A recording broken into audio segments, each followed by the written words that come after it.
Oops. Okay. Hi. So Hi. welcome to the Education Counseling Office. I'm Greg Murakami, and I'll be your counselor. And your name is? Nicole Oliva. Hi, Nicole. Glad to meet you. Before we get started, in the paperwork I sent home with you, it talks about the no harm uh, sheet, and I wanted to go over that with you. It's part of your confidentiality. Did you have any questions with this? No.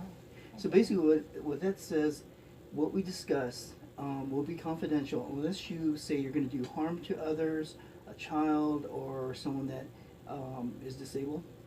And so that's where I need to break protocol, and then I'd have to inform your parents, and possibly, we might have to get CPS involved. God forbid that ever happen. But so that's essentially what this is. Okay. Yeah. But no questions there. Awesome. So, let me tell you a little bit about what I do. So I'm not here to, say, oh, this is what you need to do. These are things I. So it's a matter of fact, I'm going to be listening to you, and you can just feel free to let me know what your goals are for school, life after school, because I understand you're an 11th grader. So with that being said, if you can tell me a little bit about yourself. I'm currently an 11th grader at Fishers High School. Mm-hmm. I play lacrosse. Okay. And I currently do work at a restaurant at Subway. Okay. And for the future, I would like to go into something like medicine, and I'll probably want to major in chemistry or biochemistry. Okay, that's a great field too. It's a growing field. Yeah. Any specific area of biochemistry that you might be looking into? I'm not 100% sure on what I want to Okay. go into. Okay. I don't really know if I even want to go into chemistry yet. Gotcha. Okay, and then I understand looking at your student records, right now you're enrolled in the Certified Nursing Program? Yes. So how's that going for you? I took the class just to see if I would be interested in it, Mm-hmm. and so far I love it so much. Okay. Yeah, we go to a nursing home for to do our practice hours. It would be like clinicals, Uh-huh.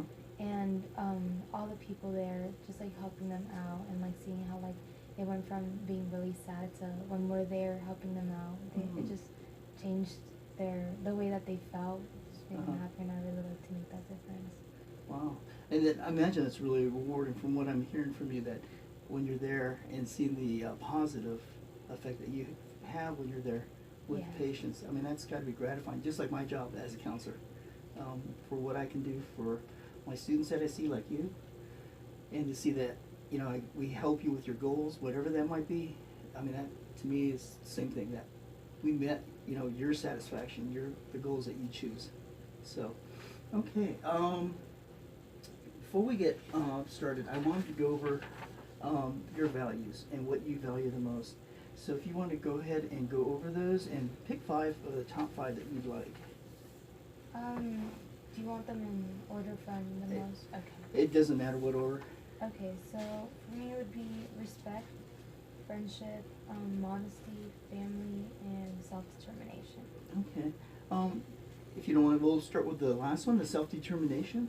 So by self-determination, what exactly do you mean by self-determination? So my mom had moved from a different country and she had came here to the United States. Mm-hmm. And I feel like it took her, like for her to make it to where she is now with like a big family, her own house and everything. It took a lot of self-determination on her part to not let little things like obstacles or like hardships stop her from getting to what she really wanted, which is like a good life in general. Mm-hmm.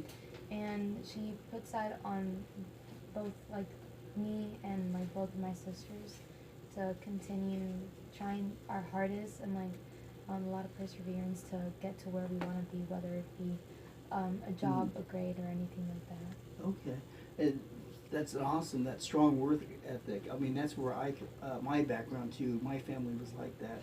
My parents, because they were farmers, they wanted us to, being Asian, they wanted me, my brothers, and my sisters to strive harder and to go to college and be better than just finishing high school. In my mom's case, she didn't even finish high school, fortunately.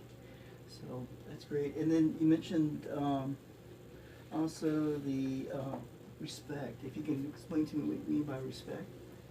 By respect, I feel like it's a really broad topic, but mostly it's just like having respect for other people. I try to show that to everyone, whether it be my friends or even my own sisters. Just like you don't have to like someone, you don't even have to like talk to them, but the least you can do is respect them and Okay. understand that they're human beings too, that they also live in this world with us and they breathe the same air, but you have to continue being nice to them and Wow. respect them. It's awesome. At your young age, I really understand that point. You know, and as you know, today with Black Lives Matter, I mean that whole point of that movement is showing respect for people of color like us. So, and that's awesome. And now you mentioned modesty. So, what can you tell me about modesty? I feel like depending on my situation and Mm-hmm. where I am or how my relationship is with someone is how modest I'll be when like how much I'll talk to them or I'll express myself Okay. with them. Like I'll probably be more expressive with my mom and my dad than I am with maybe like one of their friends who picked me up from school. Yeah. So what I'm hearing is, people that you're more familiar with and that you're close to, that you would be more open to talk to and comfortable, right? Okay. And then let's see. And then you mentioned friendships. So what can you tell me about friendships? I feel like after I moved, I've lived in Miami for most of my life. Mm-hmm. So moving from Miami to Indiana, I've gotten a better perspective on friendship and who Okay. my friends are. Mm-hmm. Realize that people that I talk to every day and I've spent most of my day with aren't necessarily my friends. They're more Oh. people that like to Mhm. hang around me, but then I realize that even like people that I've seen every once in a while will still be closer to me and talk to me more Mhm. are my actual friends who actually put the effort in to Mhm. try and talk to me and see how I'm doing, even if like we're miles and miles away. And I've also realized that with people here that as they've changed, Mhm. people that still continue to want to be around me are my real friends rather than people that have changed over the years. Okay. And that's really huge because from what I'm hearing from you is true. I mean, when I came here from the military brought me here, the Army, and all I had was my family and I were the military people that I worked with. And until we moved into the neighborhood I'm in, did we really find out who our real friends are. And, the people that keep in contact with you. And like you said, miles away, because we have friends all the way out in Washington and in Germany who still contact us. But that's what you call true friendship. And that's really, that's awesome that you have friends like that, that you know that you can rely on and trust, right? Okay. Was there anything in particular that you need help with from me?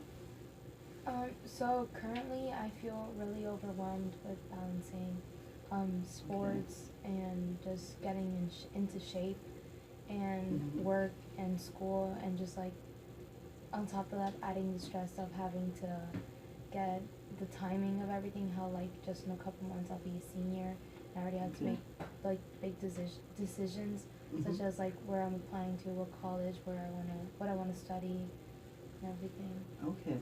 So, with that, I mean, that's what I do. So, essentially, what I'm hearing from you is you need help with your schedule, prioritizing your schedule.